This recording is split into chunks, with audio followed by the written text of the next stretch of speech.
கர்த்தருடைய பரிசுத்த நாமத்துக்கு மகிமை உண்டாகட்டும். கர்த்தர் கொடுத்த இந்த நாளின் இந்த மாலை பொழுதிலும் நாம ஒன்று கூடும்படியான பெரிய கிருபைய கர்த்தரிடத்திலிருந்து நாம பெற்றுக்கொண்டோம். இந்த நாளிலும் நம் மத்தியில ஆண்டவருடைய வார்த்தையை பகிர்ந்து கொள்ள வந்திருக்கிறது தம்பி விமல். விமலை குறித்து நான் சொல்லணும்னா, கணவனும் மனைவியுமா ஜெம்ஸனுடைய ஜெனக்ஸ்ட் ப்ரோக்ராம் கோஆர்டினேட்டரா கடந்த 2 ஆண்டுகளாக செயல்பட்டு வர்றாங்க. 18 வயதிலிருந்து 25 வயதுக்கு உட்பட்ட வாலிப தம்பிமார் தங்கச்சிமார சாயர்புரம் கேம்ப் சைட்டுக்கு அழைத்து வந்து ஒரு 45 பேர் ஒரு பேட்சுக்கு நாங்கள் வைத்து அவங்கள ஒரு வாரம் சபை ஆராதனை எப்படி நடத்தணும், பிரேயர்ஸில் எப்படி நடத்தணும், மீடியா மூலமா எப்படி ஊழியம் செய்யணும், அதோடு ஆண்டவருடைய வார்த்தைய எந்தெந்த இடத்துல எப்படி எப்படி பிரசங்கிக்க வேண்டும் என்ற பயிற்சி கொடுத்து ஒரு வாரம் மிலிட்ரி டிசிப்ளின்ல பயிற்சி கொடுத்து அனுப்புறாங்க. இதுவரைக்கும் ஆண்டவருடைய கிருபையில ஒரு 7லிருந்து 8 பேட்ச் வரைக்கும் அவங்க நடத்தி இருப்பாங்க. அதுல கணவனும் மனைவியுமா இணைந்து செயல்படுறாங்க. இப்பொழுதும் அவர்கள் இருவரும் நம் நடுவில் இருக்காங்க. இப்பொழுது தம்பி விமல் நம்மோடு கூட ஆண்டவருடைய வார்த்தைய பகிர்ந்து கொள்வாங்க. விமல். நாம மகிமைப்படுவதாக. நானும் இந்த வாய்ப்பை ஏற்படுத்தி கொடுத்த தெய்வாதிகளுக்கு நன்றி செலுத்துகிறேன். நான் அன்போடு அழைத்த எபிரேசனுக்கு தேங்க் பண்றேன். ரொம்ப நன்றி அண்ணன், இந்த வாய்ப்பை கொடுத்ததுக்கு. அண்ணன் சொன்னது போல நானும் என்னுடைய மனைவியும் சேர்ந்து ஜெனக்ஸ்ட் ஊழியத்துல நம்மளுடைய ஊழியத்தை செய்து வருகிறோம். கர்த்தருடைய பெரிதான கிருபை நாங்க இதுல ஊழியத்துல இணைந்திருப்பது. அண்ணன் சொன்னது போல இது ஜெனக்ஸ்ட் அப்படின்றது வாலிபர்களுக்கான ஒரு தலைமைத்துவ பயிற்சியாய் நம்ம கொடுக்கிறோம். அடுத்த தலைமுறை வாலிபர்கள் தேசத்துல ஆண்டவருக்கா எழும்ப வேண்டும் என்கிற ஒரு தரிசனத்தோடு இந்த ட்ரைனிங் ஆரம்பிச்சிருக்காங்க. இதுவரையிலும் கிட்டத்தட்ட 10 பேட்ச் நம்ம இதுல கம்ப்ளீட் பண்ணியிருக்கிறோம். 310 பேரை நம்ம இதுல ட்ரெயின் பண்ணியிருக்கோம். லீடரா நம்ம ட்ரெயின் பண்ணி அனுப்பிச்சிருக்கிறோம். அநேக சாட்சிகளை கர்த்தர் எழுப்பி இருக்கிறார். இந்த சங்கீதம் 110வது அதிகாரம் 3வது வசனத்தின் அடிப்படையில உமது பராக்கிரமத்தின் நாளிலே உம்முடைய ஜனங்கள் மனப்பூர்வமும் பரிசுத்த அலங்காரமும் உள்ளவர்களுமாய் இருப்பார்கள். விடியற் காலத்து கற்பத்தில் பிறக்கும் பனிக்கு சமானமாய் உம்முடைய யவன ஜனம் உமக்கு பிறக்கும் என்கிற வார்த்தையின் அடிப்படையில இந்த ஜெனக்ஸ்ட் பயிற்சியானது ஆரம்பிக்கப்பட்டிருக்கிறது. இந்த வேதத்துல சொல்லப்பட்டிருக்கிறபடி அவருடைய வருகை நாட்கள்ல அவருடைய ஜனங்கள் மனப்பூர்வமாய் ஆண்டவருடைய ஊழியத்தை செய்கிறவர்களாய் காணப்படுவார்கள். இந்த பரிசுத்த அலங்காரம் உள்ளவர்களாய் இருப்பார்கள். அது மாத்திரமல்ல, விடியற் காலத்து கற்பத்தில் பிறக்கும் பனிக்கு சமானமாய், விடியற் காலத்துல எப்படி பனி பூமியிலிருந்து உண்டாயிருக்குமோ, இது வானத்திலிருந்து உண்டாயிருக்குமோ, அதே போல அது சொல்லப்பட்டிருக்குது. உங்களுடைய யவன ஜனம் அப்படின்னு சொல்லி ஆங்கிலத்துல பார்ப்போம்னு சொன்னா ஒரு யங் லீடர்ஸ் சொல்றதா இருக்குது.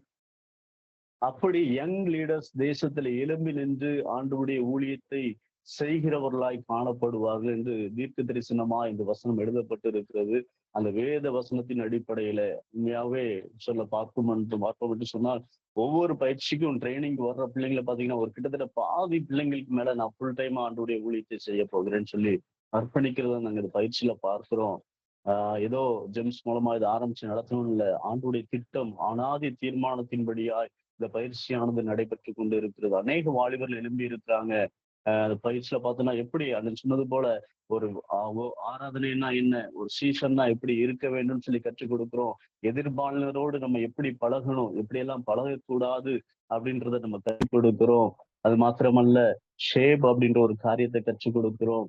ஆண்டவர் எப்படி நம்மை ஒரு ஊழியத்திற்காய் பயன்படுத்துகிறார், எப்படி நம்மை உருவாக்குகிறார், எப்படி எடுத்து பயன்படுத்துகிறார், ஆண்டவர் நமக்குள்ளாய் வைத்திருக்கிற தரிசனங்கள் என்ன, ஆண்டவர் நம்மை குறித்ததான திட்டங்கள் என்ன அப்படின்றதெல்லாம் நம்ம அந்த காரியத்துல அந்த ட்ரைனிங்ல நம்ம பிள்ளைகளுக்கு கற்றுக் கொடுக்கிறோம். இன்னுமா நம்ம இந்த காலத்துல பார்க்கிறபடி அநேக இந்த மொபைல் அடிக்ஷன்ல இருக்கிறத பார்க்கிறோம். இந்த ஜென்ரேஷன் பிள்ளைங்க மொபைல் இல்லாம இருக்க முடியாது, அப்படிப்பட்ட ஒரு அடிக்ஷன்ல இருக்கிறத நம்ம பார்க்கிறோம். அந்த மீடியா அப்படின்னு ஒரு சப்ஜெக்ட் நம்ம எடுக்கிறோம்.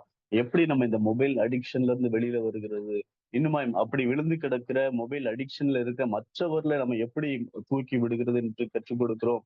அது மாத்திரமல்ல அந்த மொபைலை பயன்படுத்தி அந்த மீடியா அதன் மூலமாய் ஆண்டவருடைய ஊழியத்தை நம்ம எப்படி செய்ய முடியும்?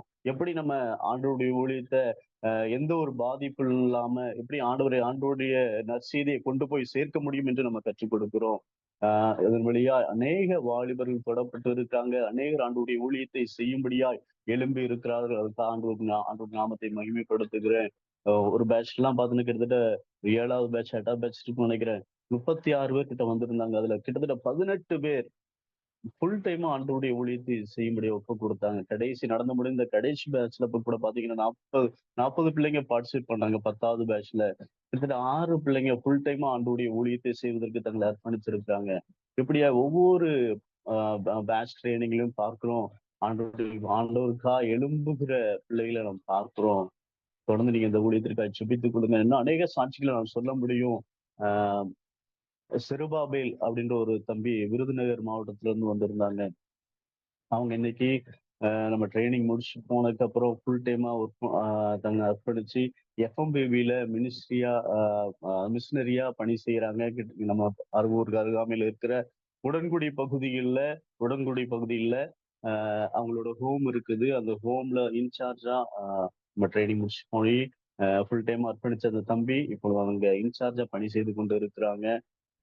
இனிமாய் உடன்குடியிலிருந்து ஒரு தம்பி நம்முடைய பீகாருக்கு ஜெம்ஸ்ல நம்மளுடைய ஆண்டுடைய ஊழியத்தை மிஷினரியா தன்னை அர்ப்பணிச்சு ஆண்டுடைய ஊழியத்தை அங்கே செய்து கொண்டு இருக்காங்க.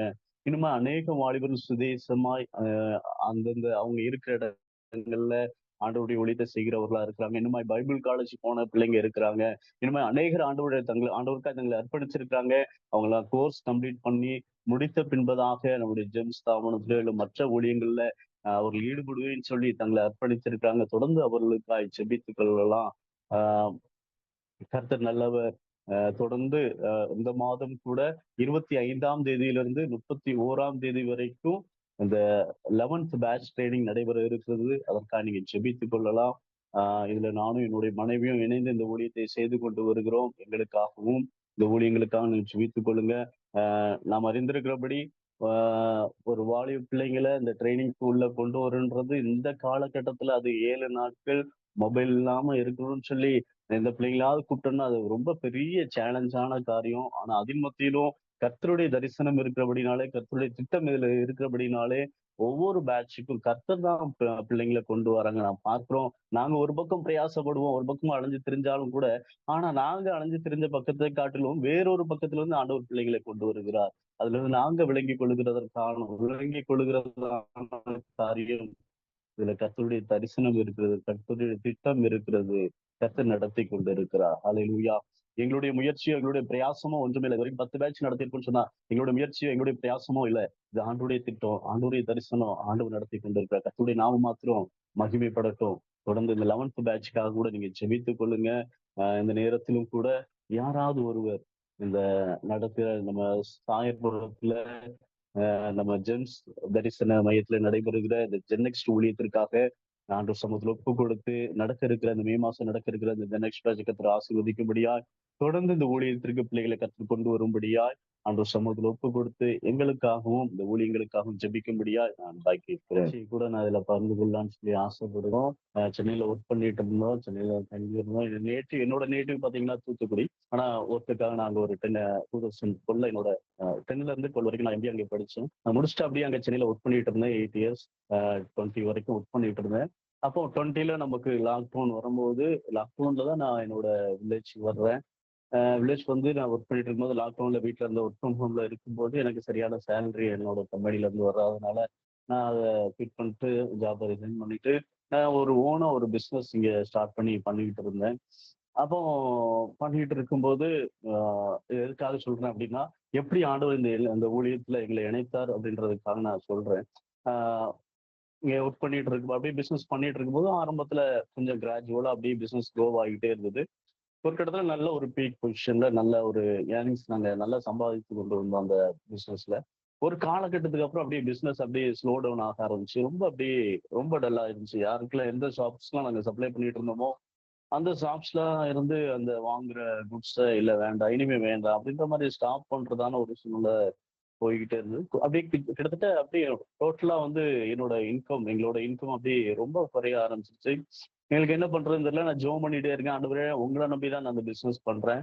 எனக்கு ஜாப்லயே நல்ல சேலரி வரல. அதனால நான் ரிசைன் பண்ணிட்டேன். சேலரியே வரல, ரிசைன் பண்ணிட்டேன். நான் உங்கள நம்பி தான் இந்த பிசினஸ் ஆரம்பிச்சிருக்கேன் ஏசப்பா அப்படின்னு சொல்லிட்டு நான் டெய்லி ஜெபிப்போம், ஃபேமிலியா ஜெபிப்போம், தனியா ஜெபிப்பேன்.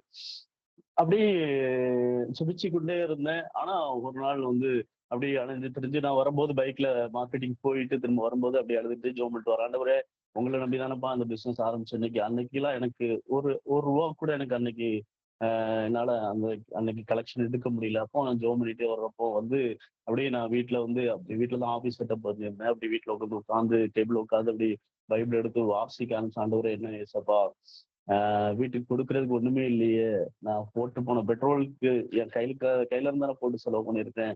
திரும்பி வரும்போது ஒண்ணுமே இல்லையேன்னு சொல்லி உட்கார்ந்திருக்கும்போது ஆண்டவர் என்னோடு கூட பேச ஆரம்பிச்சார். பேதுருவோடு கூட பேசின அதே வார்த்தையின் மூலமா என்னோடு கூட ஆண்டவர் பேசினார். "உன் ஆட்டுக்குட்டிகளை நீ மேய்ப்பாயா? நீ என்னை நேசிக்கிறாயான்னு கேட்டு நீ என் ஆட்டுக்குட்டிகளை மேய்ப்பாயான்னு கேட்டார். அதுபோல திரும்பவும் அந்த அந்த அந்த சம்பவம் மூலமா ஆண்டவர் என்னோடு பேசினார். நான் அந்த அந்த வார்த்தையில வாசிக்கும் போது என் கண்ல இருந்து அப்படியே கண்ணீர் வடிய ஆரம்பிச்சது. ஆண்டவரே பேதுரு உங்களை நேசிக்காருன்னு உங்களுக்கு தெரியும். ஆனா இத்தனை முறை நீங்க அவர்ட்ட கேட்டாருன்னா, அவர் கடைசியில எப்படி உடைஞ்சு போயிருப்பாரு. உங்களை நேசிக்காருன்னு தெரிஞ்சிருந்துமே நீ இப்படி கேட்டிருக்கீங்களே அப்படின்னு சொல்லி ஆண்டவர் அந்த வார்த்தையின் மூலமா என்னோடு கூட பேசுறான்னு சொல்லி அந்த உணர்வு இல்லாம நான் அப்படியே யோசிச்சுட்டு இருக்கேன். ஆனா கொஞ்ச நாள் கழிச்சு ஆண்டவர் சொன்னாரு, ஆண்டவர் என்னோட கூட பேசின காரியம் நீ இஸ்மவேலுக்காக ஜெபம் பண்ணிட்டு இருக்க, நீ உனக்கு நான் ஒரு ஈசாக்க வச்சிருக்கிறேன் அப்படின்னு சொல்லி ஆண்டவர் சொன்னாங்க. அப்போ இஸ்மவேல்னு சொன்ன காரியம் என்னன்னா இந்த பிசினஸ்க்காக நீ ஜெபம் பண்ணிட்டு இருக்கிற. நீ உனக்காக நான் ஒரு ஆசீர்வாதத்தை ஈசாக்க நான் வச்சிருக்கிறேன் அப்படின்னு சொல்லி ஆண்டவர் சொன்னாங்க. அப்ப நான் யோசிச்சேன். ஒருவேளை இது மாம்சத்துல நம்ம அந்த ஆபிரகாமுடைய இஸ்மவேலுடைய சம்பவம் நமக்கு தெரியும். மாம்சத்துல செய்த காரியம் இஸ்மவேல் அப்படின்னு சொன்ன உடனே நான் என்னைக்கு ஆண்டவர் அப்படி என் கூட பேசினாங்களோ அன்னைக்கு நான் அந்த பிசினஸ் ஸ்டாப் பண்ணேன். எல்லா ஜிஎஸ்டி க்ளோஸ் பண்ணேன். எல்லா கம்பெனி ரெஜிஸ்ட்ரேஷன் எல்லாம் க்ளோஸ் பண்ணிட்டு ஆண்டவரே நீங்க எனக்கு ஈசாக்க தருவேன்னு சொல்லியிருக்கீங்க. அப்ப நான் அதுக்காக காத்திருக்கிறேன் அப்படின்னு சொல்லிட்டு நான் ஆண்டவர் சமூகத்துல காத்திருந்தேன். நான் இஸ்மவேல் என்ன செய்ய போறது இல்லை. இனிமே அதுக்காக நான் ஜெபம் பண்ண போறது இல்லை அப்படின்னு சொல்லிட்டு அந்த பிசினஸ் அப்படியே க்ளோஸ் பண்ணிட்டு அப்படியே காத்துட்டு இருக்கப்போ நான் யோசிச்சேன் ஆண்டவர் ஈசாக்குன்னு சொன்ன உடனே வேற ஒரு ஆசீர்வாதம், வேற ஒரு பிசினஸ் ஆண்டவர் தர போறாரு போல. நான் இதுதான் தப்பா வேற ஒரு பிசினஸ் பண்ணிட்டேன் போல அப்படின்னு சொல்லிட்டு அப்படியே காத்து கொண்டு இருக்கும்போது கொஞ்ச நாள் ஆச்சு. ஆண்டவர் எங்களோடு கூட பேச ஆரம்பிச்சார். நான் உங்களை ஆக்கிலா பிஸ்கிலா போல பயன்படுத்துவேன் அப்படின்னு சொல்லி ஆண்டவர் பேசினாங்க. அப்போ எங்களுக்கு புரியல. அப்போ நாங்க வந்து முயற்சி பண்ணிட்டே இருந்தோம். அப்படி தொடர்ந்து எங்க வீட்ல கூட நீ வந்து என்னோட ஒய்ஃப் கூட என்ன சொன்னாங்க அப்படின்னா, நீங்க பார்ட் டைமா நீங்க மினிஸ்ட்ரி பண்ணுங்க. ஃபுல் டைமா இல்லைனாலும் பார்த்துக்கிட்டு இருந்தாங்க. நானும் அப்படிதான் பார்ட் டைமா பண்ணிட்டு இருந்தேன். எனக்கு ஆனா ஃபுல் டைமா பேசுறதுக்கு ஆண்டவர் பேசுறாங்க. ஆனா வீட்ல வந்து ஒய்ஃப் சொன்னதுனால நானும் பார்ட் டைமா அப்படி பண்ணிட்டு இருக்கேன். அப்போ வேற பிசினஸ் ஆண்டவர் தர்றது போல எனக்கு தெரியல. அப்போ நான் வந்து வீட்ல சொல்ல ஆரம்பிச்சுட்டாங்க. நீ ஏதாவது ஜாப்புக்கு போயிட்டு மினிஸ்ட்ரி பண்ணுன்னு சொன்ன உடனே இருக்கிற எல்லா போர்ட்டல்லயும் நான் ஆன்லைன் போர்ட்டல்ல அப்ளை பண்ணியிருக்கேன். கிட்டத்தட்ட எனக்கு 8 இயர்ஸ் எக்ஸ்பீரியன்ஸ் இருக்குது. ஆனா எந்த கம்பெனிஸ்ல இருந்துமே எனக்கு கால் வரே வரல. இந்த எக்ஸ்பீரியன்ஸ பேஸ் பண்ணி எல்லா கம்பெனிக்கும் நான் அப்ளை பண்ணியிருக்கேன். எந்த கம்பெனில இருந்தும் எனக்கு இன்டர்வியூக்கு கால் வரவே இல்ல. ஒரே ஒரு இன்டர்வியூக்கு வந்தது. அது ஃபர்ஸ்ட் ரவுண்ட் செலக்ட் ஆனேன். செகண்ட் ரவுண்ட்ல நான் செலக்ட் ஆகல. இப்படி நாட்கள் போயிட்டே இருந்தது. அ அப்பதான் ஆண்டவர் உங்கள ஆக்கிலா, பிஸ்கிலாவ போல நான் பயன்படுத்துவேன் அப்படின்னு சொல்லி ஆண்டவர் பேசினாங்க. அப்போ ஒரு குறிப்பிட்ட நாள்ல எங்க குடும்பத்துல ஒரு தேவை இருந்தது. எனக்கு என்னை சுற்றி என்ன நடக்குதுன்னே தெரியல. பெரிய குழப்பம். ஆண்டவர் தான் என்ன இப்படி வச்சிருக்காரா? நானும் எவ்வளவு முயற்சி பண்றேன். எனக்கு எந்த ஜாப்புமே கிடைக்கல. ஆ பிசினஸும் பண்ண விடல ஆண்டவர். பிசினஸ் வேண்டாம்னு சொல்லிட்டாங்க. ஜாப்புமே கிடைக்க மாட்டேங்குது. எங்கேயுமே இன்டர்வியூ எனக்கு வர மாட்டேங்குது. அப்படின்னு சொல்லி நான் யோசிச்சுக்கிட்டே இருக்கும்போது, எனக்கு ஒரு குறிப்பிட்ட குடும்பத்துல ஒரு தேவை வர ஆரம்பிச்சது. அந்த டைம்ல எனக்கு கையில இருந்த எல்லாவற்றையும் நான் செலவு பண்ணிட்டேன். குடும்பத்த அந்த அடுத்த மாசத்துல ஒரு குறிப்பிட்ட காரியத்திற்கு நான் காசு குடுக்கணும். ஒய்ஃப் சொல்லிட்டாங்க, "இந்த மாசம் 7ஆம் தேதி இந்த காரியத்திற்கு நம்ம பணம் குடுக்கணும். நீங்க பார்த்துக்கோங்க" அப்படின்னு சொல்லிட்டாங்க. எனக்கு அந்த தேவையை சந்திப்பதற்கான ஒரு அ இதுவுமே இல்ல. அப்போ ஆண்டவர் சமூகத்துல தெரியல உட்கார்ந்து நான் ஜெபம் பண்றேன். ஆண்டவரே, நான் எவ்வளவு முயற்சி பண்ணி பார்த்துட்டேன். பிசினஸ நீ பண்ண வேண்டாம்னு சொல்லிட்டீங்க. பிசினஸ் நான் விட்டுட்டேன். நீங்க ஈசாக்க தருவேன்னு சொன்னீங்க. நான் அதுக்காக வெயிட் பண்ணிட்டு இருக்கேன். வேற பிசினஸும் நீங்க தரல ஏசப்பா. நான் எல்லா ஜாப்புக்குமே ட்ரை பண்ணிட்டு இருக்கேன். வேற எந்த ஜாப்புமே எனக்கு கிடைக்கல. அப்படின்னு சொல்லி ஆண்டவர் சமூகத்துல பார்த்துட்டு ஜெபம் பண்ணிட்டு, ஆண்டவரே அப்படி நீங்க தான் என்ன இப்படி வச்சிருக்கீங்கன்னு சொன்னா என் தேவைய நீங்க சந்திங்க அப்படின்னு சொல்லிட்டு ஜெபம் பண்ணிட்டு நான் வந்துட்டேன். அந்த சாயங்காலம் ஜெபம் பண்ணிட்டு வந்துட்டேன். அடுத்த நாள் காலமே எனக்கு ஒரு ஃபோன் வந்தது. "அண்ணே நீங்க கொஞ்சம் வெளியில வாங்கன்னு" சொல்லி கூப்பிட்டாங்க. தெரிஞ்ச நண்பர் ஒருத்தங்க. நான் அப்ப போய் வெளியில போய் நின்னோனே, அந்த அண்ணன் பைக்ல வந்துருந்தாங்க. ஒரு பைக்ல வந்து நின்னாப்ல. நான் உடனே என்ன கூப்பிட்டு, "அண்ணே ஆண்டவர் உங்ககிட்ட இந்த காசு குடுக்க சொன்னாங்கண்ணே" அப்படின்னு சொல்லிட்டு குடுத்துட்டு அவரு கிளம்பி போயிட்டாங்க. கரெக்ட்டா எனக்கு என்ன தேவையோ அதை காட்டிலும் 1 மடங்கு அதிகமா அதுல அந்த பணம் இருந்தது. அவங்க குடுத்த காசு இருந்தது.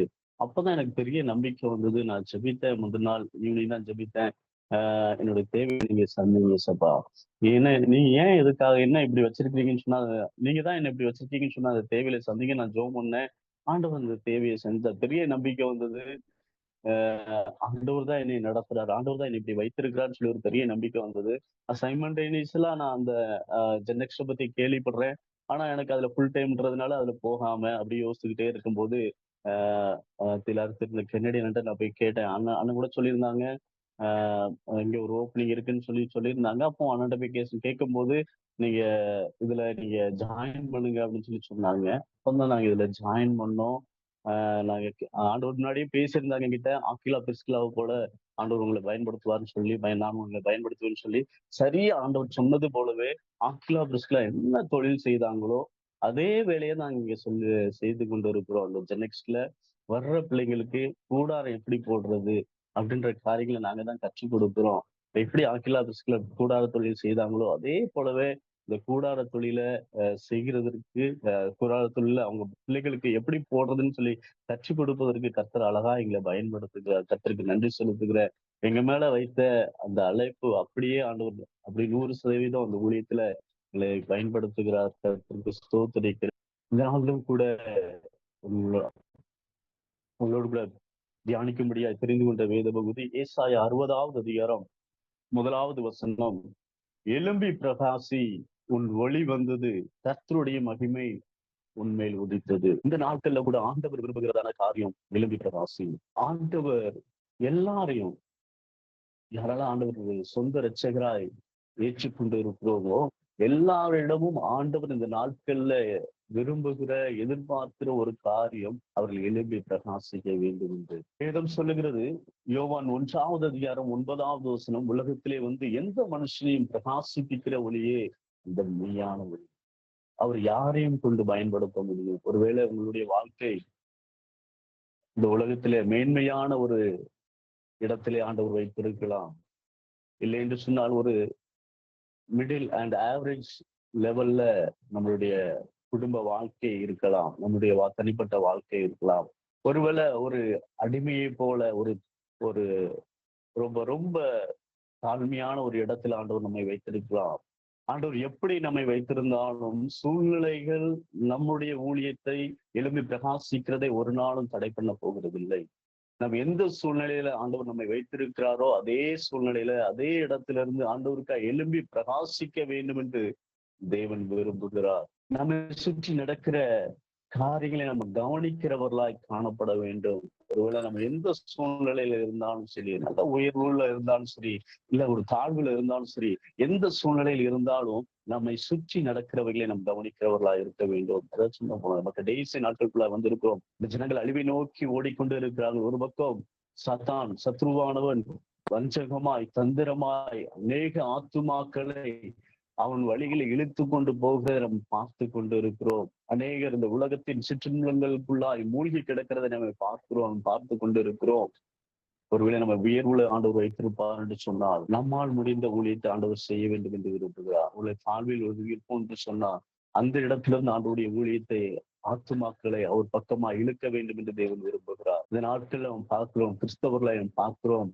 அநேகர் வாழ்க்கையில ஆண்டவர் சமூகத்திலிருந்து ஆசீர்வாதத்தை பெற்றுக்கொண்ட பின்பதாக அநேகர் சுயநலமாய் வாழ்கிறதை நம்ம பார்க்க முடிகிறது. ஆசீர்வாதத்தை பெரும் வரைக்கும் ஆண்டவர் சமூகத்துல காத்திருந்து ஆண்டவருக்காய் ஓடி உழைத்து திரிந்தவர்கள் ஆண்டவருடைய சமூகத்திலிருந்து ஆண்டவருடைய கரத்திலிருந்து ஆசீர்வாதத்தை கொண்ட பின்பதாக அவர்களுடைய வாழ்க்கையிலே அவர்களே அறியாமலே அவர்களுக்குள்ளாய் சுயநலம் வந்து விடுகிறதை நாம் பார்க்கிறோம். ஒவ்வொரு நாளும் நாம் நிதானித்து நம்ம அறிந்து கொள்ள வேண்டும் என்று தேவன் விரும்புகிறார். ஒருவேளை நம்மை உயரத்தில் ஆண்டவர் வைத்திருப்பார் என்று சொன்னால், ஒருவேளை நமக்குள்ளாய் சுயநலம் வந்திருக்கும் என்று சொன்னால், நாம் உண்மையாகவே ஆண்டவருக்கு ஓடுகிறேனா? ஆண்டவருக்கு ஏதாவது செய்து கொண்டிருக்கிறேனா? ஆண்டவருடைய ஊழியத்தை தாங்குகிறேனா? ஆண்டவர் ஊழியத்திற்காய் ஓடுகிறேனா? கொடுக்கிறேனான்னு சொல்லி நம்மை நிதானித்து பார்க்க வேண்டும் என்று தேவன் விரும்புகிறார். நீ நாட்கள் செல்லாத தேவ ஜனமே, ஆண்டவர் வருகை மிக சமீபம். என்னுடைய ஊழியத்தை நினைக்கும் போது ஆண்டவர் சொன்ன காரியம், இந்த கொரோனா நாட்கள்ல ஆண்டவர் சமூகத்தில் நான் காத்திருக்கும் போது, ஆண்டவரே ஏன் அப்பொழுது இந்தியாவுக்குள்ள தேசத்துக்குள்ள நம்முடைய தேசத்துக்குள்ள இந்திய தேசத்துக்குள்ள அந்த கொரோனா வரல, உலக நாடுகள்ல பரவி இருந்தது. அப்ப ஆண்டவர் சமூகத்தில் நான் காத்திருந்து ஜெபிக்கும் போது ஆண்டவர் சொன்ன ஒரு காரியம், ஆண்டவர்கிட்ட கேட்டேன், ஆண்டவரே இந்த கொரோனா உலக நாடுகள் எல்லாம் பரவிட்டு ஆண்டவரே இந்த நம்ம எங்களுடைய தேசத்துக்கு இந்திய தேசத்துக்குள்ளும் வந்து விடுமா அப்படின்னு சொல்லி கேட்கும் போது, ஆண்டவர் வரும். ஏன் ஏசப்பா இவ்வளவு ஜனங்கள் அழிந்து கொண்டு இருக்கிறாங்கன்னு சொல்லி கேட்கும்போது ஆண்டவர் சொன்ன காரியம், நீ ஆயத்தப்படு, மற்றவர்களை ஆயத்தப்படுத்து, நான் சீக்கிரமாய் வருகிறேன்னு சொல்லி என்னோடு கூட பேசினார் ஆண்டவர். அதே போல ஆண்டவர் சீக்கிரமாய் வரப்போகிறார். ஆண்டவர் சொன்ன காரியம், நான் சீக்கிரமா வருகிறேன், நீ ஆயத்தப்படுத்து, நீ ஆயத்தப்படுத்துன்னு சொல்லி சொன்னாங்க. ஆண்டவருடைய வருகை மிக சமீபம். நம்ம சொன்னது போல வாழ்க்கையில ஒவ்வொருவருக்கும் ஒவ்வொரு விதமான வழி இருக்கலாம்.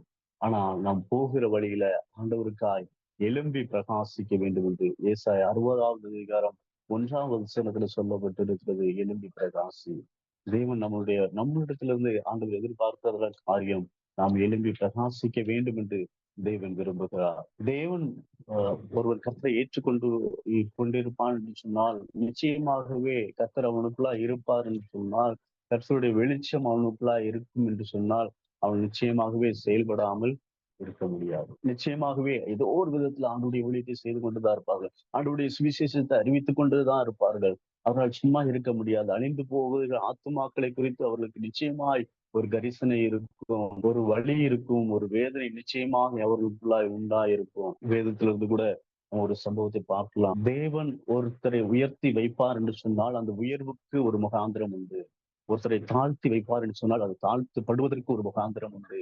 வேதத்திலிருந்து நம்ம ஒரு சம்பவத்தை பார்க்கலாம். எஸ்தர் 2வது அதிகாரம் 5வது வசனத்துல நம்ம வாசிக்கலாம். அப்பொழுது சூசான் அரண்மனையிலே பென்யமீனாகிய கீசின் குமாரன் சீமேயினுடைய மகனாகிய யாவேயின் குமாரன் மொர்தேகா என்னும் பேருள்ள ஒரு யூதன் இருந்தான். 6வது வசனத்திலே, அவன் பாபிலோன் ராஜாவாகிய நேபுகாத் நேச்சார் யூதாவின் ராஜாவாகிய எகோனியாவை பிடித்து கொண்டு போகிற போது அவனோடு கூட எருசலேமிலிருந்து பிடித்து கொண்டு போகப்பட்டவர்களில் ஒருவனாய் இருந்தான். 7வது வசனத்துல, அவன் தன் சிறிய தகப்பன் குமாரத்தியாகி எஸ்தர் என்னும் அத்சாலை வளர்த்தான். அவளுக்கு தாய் தகப்பன் இல்லை. அந்த பெண் ரூபவதியும் சௌந்தரியம் உடையவளுமாய் இருந்தால், அவள் தகப்பனும் அவள் தாயும் மரணம் அடைந்த போது மொர்தெகாய் அவளை தன் குமாரத்தியாக எடுத்துக்கொண்டான். இப்பொழுது எஸ்தருடைய ஒரு சூழ்நிலையை பார்க்கிறோம். தன்னுடைய தாய் தகப்பன் மரணம் அடைந்த போது அவருடைய தாய் தகப்பன் இல்லாத ஒரு சூழ்நிலை, மொர்தெகாய் அவளை எடுத்து வளர்க்கிறதான ஒரு சூழ்நிலையை பார்க்கிறோம். நமக்கு தெரிந்த சம்பவம் தான். தேசத்துல வஸ்தி ராஜாவுடைய கட்டளைக்கு கீழ்ப்படியாதபடியினாலே ஒரு கட்டளை பிறக்கிறது. தேசத்துல இருக்கிற ஸ்திரீகளை எல்லாம் சௌந்தரியமான ஸ்திரீகளை எல்லாம் கூட்டி சேர்க்கும்படியான ஒரு கட்டளை பிறக்கிறது. எஸ்தர் 2வது அதிகாரம் 8வது வசனத்துல வாசிக்கிறோம். ராஜாவின் கட்டளையும் தீர்மானமும் பிரசித்தமாகி அநேக பெண்கள் கூட்டப்பட்டு சூசான் அரண்மனையில் உள்ள ஏகாயின் வசத்தில் ஒப்புவிக்கப்படும் போது எஸ்தரும் ராஜாவின் அரண்மனைக்கு அழைத்து கொண்டு போகப்பட்டு ஸ்திரீகளை காவல் பண்ணுகிற ஏகாயின் வசத்தில் ஒப்புவிக்கப்பட்டாள். 9வது வசனத்துல பார்க்கிறோம் நம்ம எஸ்தரும் அந்த சூசான் அரண்மனையில கூட்டி சேர்க்கப்படுகிறார். 9வது வசனத்துல பார்க்கிறோம், அந்த பெண் பார்வைக்கு நன்றாயிருந்ததினால் அவளுக்கு அவன் கண்களில் தயை கிடைத்தது. ஆண்டவர் ஒரு சித்தம் வைத்திருந்தார். எஸ்தருடைய வாழ்க்கையில அவளை உயர்த்தும்படியாய் ஒரு சித்தம் வைத்திருந்தார். அது ஆனபடியினாலே அவளும் மற்ற பெண்களோடு கூட சூசான் அரண்மனைக்கு கொண்டு போகப்படுகிறார். அப்பொழுது ஒரு காரியம் நடக்கிறது. அந்த பெண் பார்வைக்கு நன்றா இருந்ததனால் அவளுக்கு அவன் கண்களில் தயை கிடைத்தது. ஒரு மனுஷனுடைய கண்கள்ல நமக்கு தயவு உண்டாக வேண்டும் என்று சொன்னால் அதில் கர்த்தருடைய தயவு இரக்கம் நிச்சயமாகவே இருக்க வேண்டும். ஒரு மனுஷனுடைய வாழ்விலே ஒரு மனுஷனை ஆண்டவர் உயர்த்த விரும்புவார் என்று சொன்னால் அங்க இருக்கிற மனிதர்களுடைய கண்களில் நிச்சயமாகவே தயவு கிடைக்கும்படியா ஆண்டவர் செய்வார். இங்கே அங்க இருக்கிற தலைவனுடைய கண்கள்ல தயவு கிடைக்கும்படி ஆண்டவர் செய்தார் சொல்லி இதே போல ஒரு சம்பவத்தை நாம் பார்க்க முடியும். தானியேலுடைய சம்பவத்துல கூட நாம் பார்க்க முடியும். தானியேல் அங்க அடிமையாக கொண்டு போகப்படுகிறார். பாபிலோன் தேசத்திற்கு அடிமையாக கொண்டு போகப்படுகிறார். அப்பொழுது ராஜாவினுடைய போஜனம் எல்லாம் தானியேலுக்கு முன்பதாக வைக்கப்படுகிறது. ஆனால் தானியேல் எடுத்த தீர்மானம், இந்த போஜனத்தினால் நான் என் சரீரத்தை தீர்வுபடுத்த மாட்டேன்னு சொல்லி ஒரு தீர்மானம் எடுக்கிறார்.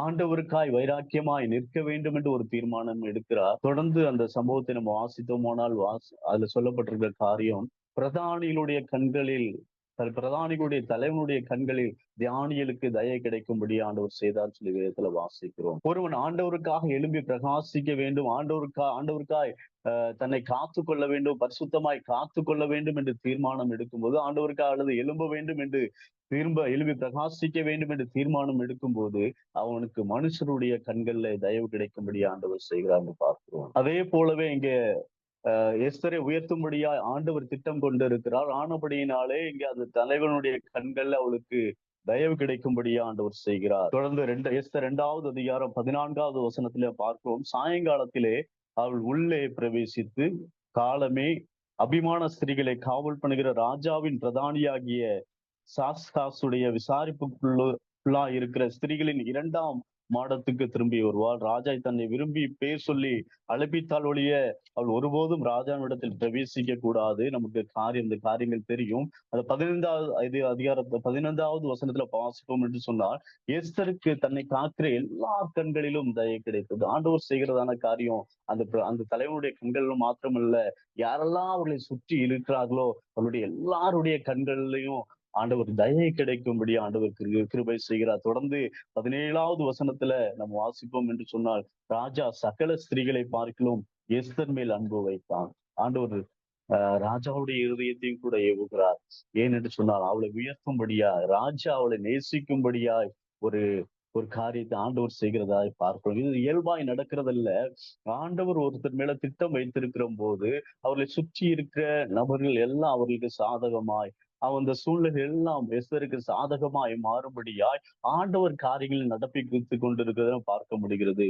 சகல கன்னிகைகளை பார்க்கலும் அவளுக்கு அவன் சமூகத்தில் அதிக தயவும் பட்சமும் கிடைத்தது. ஆகையால் அவன் ராஜ கிரீடத்தை அவள் சிரசின் மேல் வைத்து அவளை வஸ்தியின் ஸ்தானத்தில் பட்டத்து ஸ்திரீயாக்கினான் வேதத்துல வாசிக்கிறோம். 2வது அதிகாரம் 17வது வசனத்துல இப்படியாய் சொல்லப்பட்டிருக்கு. தேவன் எஸ்தரை தேசத்துல எப்படியாய் உயர்த்தினார் என்று சொல்லப்பட்டிருக்கிறது. இந்த காரியம்லாம் ஒரு பக்கம் நடந்து கொண்டிருக்கு. ஆண்டவர் எஸ்தர் மேல் ஒரு திட்டத்தை வைத்திருந்தார். ராணியாக உயர்த்தும்படியா ஒரு திட்டத்தை வைத்திருந்தார். எஸ்தர் 3வது அதிகாரம் 1வது வசனம், தேசத்திலே ஆகாகியான ஆமான் ஆகஸ்வேரு ராஜாவினால் சகல பிரபுக்களுக்கும் மேலாக உயர்த்து சைமன்டேனியஸா அந்த பக்கமும் ஆமான் உயர்த்தப்படுகிற சகல பிரதானிகளுக்கு தலைவனாக ஆமான் உயர்த்தப்படுகிறான். அது தொடர்ந்து நமக்கு நடக்கிற காரியங்கள் தெரியும்.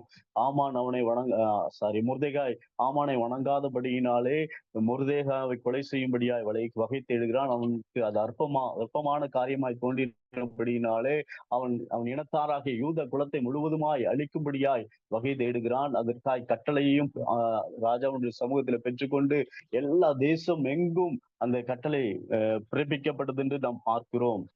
எஸ்தர் 3வது அதிகாரம் 13வது வசனத்திலே ஆதார் மாதமான 12ஆம் தேதி 12ஆம் மாதம் 13ஆம் தேதியிலே ஒரே நாளில் சிறியோர் பெரியோர் குழந்தைகள் ஸ்திரீகள் யாவரையும் அழிக்க ராஜாவின் நாடுகளுக்கெல்லாம் கட்டளை அனுப்பப்பட்டது என்று வேதத்துல பார்க்கிறோம். ஒரே நாளை கொள்ளும்படியாய் ராஜாவின் சமூகத்துல கட்டளை பெற்றுக்கொண்டார். ஆனா இதெல்லாம் ஒரு பக்கம் நடந்துகிட்டு இருந்தாலும் இந்த காரியம் யாருக்கு தெரியாது அப்படின்னா எஸ்தருக்கு தெரியாது. வேதத்துல வாசிக்கலாம்.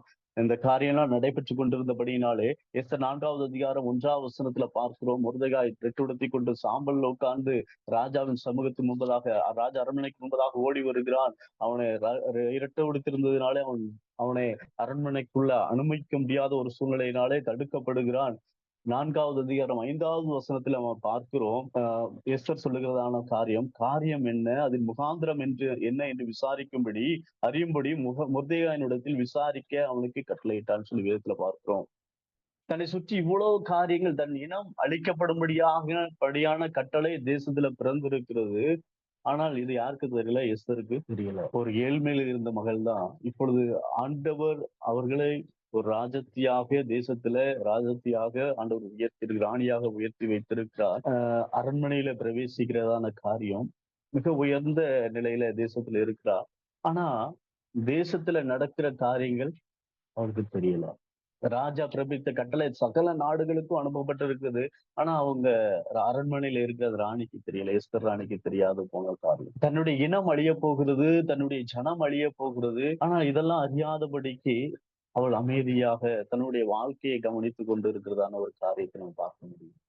இன்னைக்கு கிறிஸ்துவலாகி அநேகருடைய வாழ்க்கை இப்படித்தான் இருக்கிறது. ஆண்டவர் ஒரு உயர்வான நிலைக்கு வந்த பின் கொண்டு வந்து வைத்த பின்பதாக அவர்கள் மற்ற எதையும் கவனிப்பதற்கு நேரம் இல்லாத சூழ்நிலையை நாம் பார்க்க முடிகிறது. தேசத்துல ஜனங்கள் அழிந்து கொண்டிருக்கிறார்கள், மடிந்து கொண்டிருக்கிறார்கள். தேவன் பக்கமாய் திருப்புவதற்கு தேவன் ஆட்களை தேடிக் கொண்டிருக்கிறார்.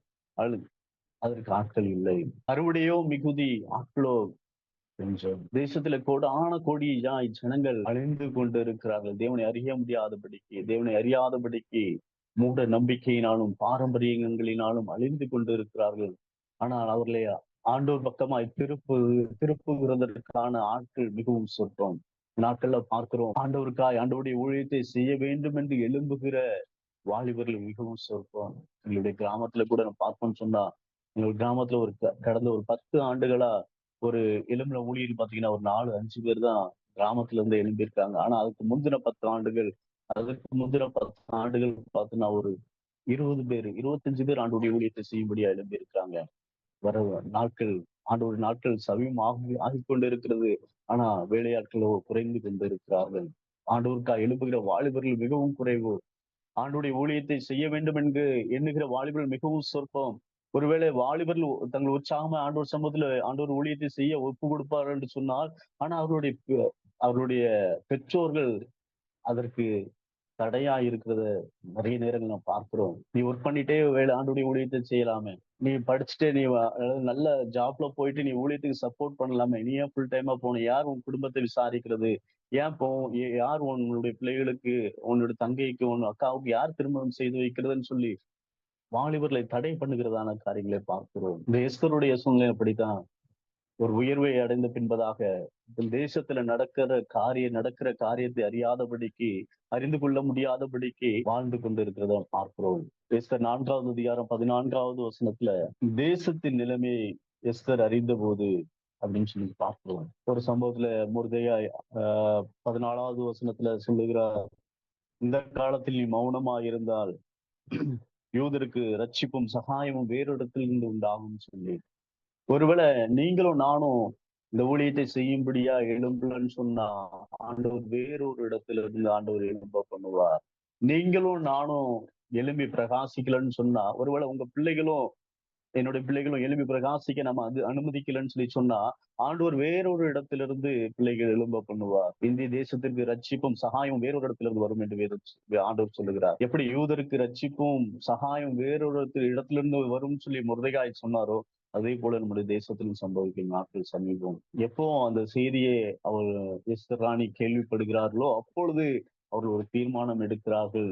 எஸ்தர் 14வது அதிகாரம் 16வது வசனம், நீர் போய் சூசானில் இருக்கிற யூதரை எல்லாம் கூடி வர செய்து 3 நாள் அல்லும் பகலும் புசியாமலும் குடியாமலும் இருந்து எனக்காக உபவாசம் பண்ணுங்கள், நானும் என் தாதிமாரும் உபவாசம் பண்ணுவோம். இவ்விதமாக சட்டத்தை மீறி ராஜாவின் இடத்தில் பிரவேசிப்பேன், நான் செத்தாலும் சாகிறேன் என்று சொல்ல சொன்னார். எப்பொழுது இந்த சம்பவம் அவர்களுக்கு தெரிய வருகிறதோ அப்பொழுது எஸ்தர் ராஜாத்தி ஒரு தீர்மானம் எடுக்கிறார்கள், நான் செத்தாலும் இனத்திற்காய் செத்தாலும் சாகிறேன்னு சொல்லி ஒரு தீர்மானத்தை எடுக்கிறாங்க. இப்படிப்பட்ட தீர்மானம் எடுக்கிறவர்ல ஆண்டவர் இந்த நாட்கள்ல நம்முடைய தேசத்துல தேடி வருகிறார். எனக்காய் துணிந்து என் சுவிசேஷத்தை அறிவிக்கிற, என் நற்செய்தியை அறிவிக்கிற பிள்ளைகளை நான் தேடுகிறேன்னு சொல்லி ஆண்டவர் சொல்லுகிறார். தேசத்துல அழிந்து போகிற ஆத்துமாக்களுக்காய் துணிச்சலுடனே ஆண்டவருடைய நற்செய்தியை அறிவித்து அவர்களை தேவன் பக்கமாய் திருப்புகிறதற்கு ஆட்கள் தேவை. எழும்பி பிரகாசிக்க ஆட்கள் தேவை. ராஜாவின் அனுமதி பெறாமல் ராஜாவினுடைய சமூகத்துல நின்று எந்த காரியத்தையும் போய் சொல்ல முடியாத ஒரு சூழ்நிலையில எஸ்தர் இருக்கும் போது எஸ்தர் செய்கிறதான ஒரு காரியம், நான் செத்தாலும் சாகிறேன், ராஜாவின் சமூகத்துல போய் நான் இந்த காரியத்தை அறிவிப்பேன்னு சொல்லி ஒரு தீர்மானம் எடுக்கிறதை நாம் பார்க்கிறோம். தேசத்துல நமக்கு எதிரான சூழ்நிலைகள் இருக்கலாம், சூழ்நிலைகள் நமக்கு சாதகமா இல்லாமல் இருக்கலாம், தேசத்தை ஆளுகிறவர்கள் நமக்கு எதிராய் நிற்கலாம், நமக்கு எதிராய் சட்ட திட்டங்களை கொண்டு வரலாம். ஆனால் அதையெல்லாம் மீறி ஆண்டவர் நமக்கு கொடுத்த கட்டளையான உலகெங்கும் போய் சர்வ சிருஷ்டிக்கும் சுவிசேஷத்தை பிரசங்கம். இந்த கட்டளை ஆண்டவருடைய கட்டளையை எடுத்துக்கொண்டு ஆண்டவருடைய கட்டளைக்கு கீழ்ப்படிந்து சுவிசேஷத்தை அறிவிக்கிற சகோதர சகோதரிகள், பெரியவர்கள், மூப்பர்கள் தேசத்துல எழும்பி பிரகாசிக்க வேண்டும் என்று தேவன் விரும்புகிறார். நாம் எதை பிடித்துக் கொள்ள போகிறோம்? ஒருவேளை இந்த தேசத்தினுடைய கட்டளையேவா? நாம் யோசித்துக் கொண்டு இருக்கிறோம். மத்திய பிரதேசத்துல தானே இப்படி நடந்து கொண்டு இருக்கிறது, மணிப்பூர் மாநிலத்துல தானே இப்படி நடந்து கொண்டு இருக்கிறது. சுவிசேஷத்தை அறிவிக்க முடியாத சூழ்நிலை, கலவரங்கள், கொலைகள், வெறிகள் சொல்லி நாம் பார்த்து கொண்டு இருக்கிறோம். ஆனா தமிழ்நாட்டிலையும் கொண்டு வருவதற்கு அது அப்படி அந்த மாநிலத்துல செய்யப்படுகிறதான காரியம் தமிழ்நாட்டுல கொண்டு வரது ரொம்ப நாட்கள் ஆகிவிடாது. இந்த நாட்களை நாம் பயன்படுத்திக் கொள்ள வேண்டும். எவ்வளவு எதிரான சூழ்நிலைகள் இருந்தாலும், தேசத்துல அவருடைய ஊழியத்தை செய்வதற்கு, எழும்பி பிரகாசிப்பதற்கு ஆட்களை ஆண்டவர் தேடிக் கொண்டிருக்கிறார். ஒருவேளை எனக்கு ஃபுல் டைம் அழைப்பு இல்லையே, நான் எப்படி எழும்பி பிரகாசிக்க முடியும் நம்ம யோசிக்கலாம். ஆண்டவரை சொந்த இரட்சகராய் ஏற்றுக்கொண்ட ஒவ்வொரு பிள்ளைகளின் மேலும் இந்த அழைப்பு இருக்கிறது. எழும்பி பிரகாசிக்க வேண்டும். ஏதோ ஒரு வகையில ஆத்துமாக்களை ஆண்டு பக்கமாய் சேர்க்கிறவர்களாய் நாம் காணப்பட வேண்டும். ஏசாயா 8வது அதிகாரம் 16 வசனத்துல பார்க்கிறோம், இவ்விதமா யூதருக்கு வெளிச்சமும் மகிழ்ச்சியும் களிப்பும் கனமும் உண்டாயிற்று. ஒரு ஸ்திரீ எழும்பினதின் காரணமாக நிமித்தமாக தேசத்துல அந்த 120 நாடுகளிலும் இருந்த யூதர்களுக்கு ஒரு களிப்பு உண்டாயிற்று, ஒரு வெளிச்சம் உண்டாயிற்று. அவருடைய வாழ்க்கை மகிழ்ச்சியாய் மாறிட்டு இந்த நாட்கள்ல நம்ம தேசத்துல பார்க்கிறோம். எவ்வளவோ ஜனங்கள் கால்நடையா திருச்செந்தூர் அருகாமையில இருக்கிறதுனால பார்க்கிறோம். எவ்வளவோ ஜனங்கள் செருப்பு கூட போடாம அந்த அடிக்கிற வெயில்ல காலெல்லாம் புண்ணாய், சின்ன பிள்ளைங்க, வாலிபர்கள் நடக்க முடியாம, யார் இவர்களை விடுவிப்பா? யாரு யார் இவர்களுக்கு அறிவிப்பா? நம் பக்கத்திலேயே எத்தனையோ பேர் அப்படி அலைஞ்சு திரியிறாங்களே. என் பாவம் மன்னிக்கப்படாதா, என் பாவம் கழுவப்படாதான்னு சொல்லி ஒவ்வொரு நதியாய் போய் மூழ்கி கொண்டு இருக்கிற ஜனங்களை பார்க்கிறோமே. யார் இவர்களை களிப்புக்குள்ளாய் நடத்துவார்? யார் இவர்களுடைய வாழ்க்கையில வெளிச்சத்தை கொண்டு வருவார்? யார் இவர்களுடைய வாழ்க்கையில சந்தோஷத்தை கொண்டு வர முடியும்? நீங்களும் நானும் மௌனமாய் இருக்கிற நாட்கள் இதுவல்ல. நாம் மௌனமா இருந்த நாட்கள் கடந்து போயாயிற்று. நீங்களும் நானும் மௌனமா இருக்க முடியாது. இந்த காலத்தில் நீங்களும் நானும் மௌனமா இருந்தால் இந்த இந்தியர்களுக்கு ரட்சிப்பு வேறொரு இடத்துல இருந்து வரும். ரட்சிப்பும் சகாயமும் வேறொரு இடத்துல இருந்து வரும். ஒருவேளை இதுவரைக்கும் நீங்க ஆண்டுடைய ஊழியத்தை, ஆண்டுடைய சுவிசேஷத்தை அறிவிக்காதவர்களா இருப்பீங்கன்னு சொன்னா எழும்புங்க, ஆண்டவருக்காய் பிரகாசிங்க. ஆண்டவர் உங்களோடு கூட பேசிட்டு இருக்கிறார். ஒருவேளை இந்த செய்தி நீங்க யூடியூப்ல பார்க்கலாம். ஆண்டவர் உங்களோடு கூட பேசுகிறார். நீங்களும் ஆண்டவருக்காய் எழும்பி பிரகாசிங்க. ஆண்டவர் உங்களைத்தான் தேடிக்கொண்டிருக்கிறார். இந்த தேசத்துல லட்சமாய் கோடியாய் ஜனங்கள் ஆண்டவர் அறியாதபடிக்கு நரகத்துக்கு நேராய் ஓடிக்கொண்டு இருக்கும் போது நாம் சுகமாய் வாழ்ந்து கொண்டிருக்கிறோம். எந்த ஒரு கவலையும் இல்லை. ஒருவேளை எஸ்தர் ராஜாத்தி இந்த செய்தியை கேள்விப்படும் முன்பதாக அவ சுகமாய் வாழ்ந்திருக்கலாம். எப்பொழுது அந்த செய்தியை அவர்கள் கேள்விப்பட்டார்களோ அந்த நிமிடம் முதற்கொண்டு நான் செத்தாலும் சாகிறேன், தேசத்துல எப்படிப்பட்ட கட்டளை இருந்தாலும் பரவாயில்லை, நான் ஆண்டவர் சமூகத்துல ராஜாவுடைய சமூகத்துல போய் நின்று பிரவேசித்து நான் ராஜாவுக்கு இந்த சம்பவத்தை பற்றி கூறுவேன்னு சொல்லி எப்படி தைரியமா ஒரு தீர்மானம் எடுக்க முடிந்ததோ, நாமும் அப்படிப்பட்ட தீர்மானத்தை எடுக்க வேண்டும் என்று தேவன் விரும்புகிறார். தேசத்துல எப்படி கட்டளை இருந்தாலும் சரி, எப்படிப்பட்ட சட்ட திட்டங்கள் இருந்தாலும் சரி, அதையெல்லாம் ஓரமாய் தள்ளிவிட்டு நான் ஆண்டவருக்காய் நிற்பேன், ஆண்டவருடைய ஊழியத்தை செய்வேன்னு சொல்லி, எழும்பி பிரகாசிப்பேன்னு சொல்லி வைராக்கியம் பாராட்டுகிற பிள்ளைகள் ஆண்டவர் தேடி கொண்டு இருக்கிறார். உலகத்துக்காய் வாழ்ந்து கொண்டிருப்போம்னு சொன்னா நம்மை போல பரிதபிக்கப்பட்டவர்கள் யாரும் இல்லை. வேண்டியத ராஜாக்கள் அங்க தாவீது நாட்கள்ல ராஜாக்கள் யுத்தத்திற்கு வருகிற போது யுத்தம் செய்ய போகாதபடிக்கு வீட்டில இருந்து உப்பரியிலே உலாவி கொண்டிருந்த காரியம் அடுத்து தொடர்ந்து நடந்த நமக்கு சம்பவங்கள் தெரியும். ஒருவேளை நம்ம அப்படி இருப்போம்னு சொன்னா நம்ம விழுந்து போகிறது யாராலையும் தடுக்க முடியாது. ஆண்டவர் சமூகத்துல ஒப்பு கொடுப்போம். ஆண்டவரை நான் எழும்பி பிரகாசிக்க வேண்டும் சொல்லி ஆண்டவர் சமூகத்துல ஒப்பு கொடுங்க. ஆண்டவரை நான் எழும்பி பிரகாசிக்க நீ ஒப்பு கொடுக்குறேன்னு ஆண்டவர் சமூகத்துல சொல்லலாம். அப்படி இருக்கிற இடங்களை கண்களை மூடி ஆண்டவர் சமூகத்துல ஒப்பு கொடுப்போம்.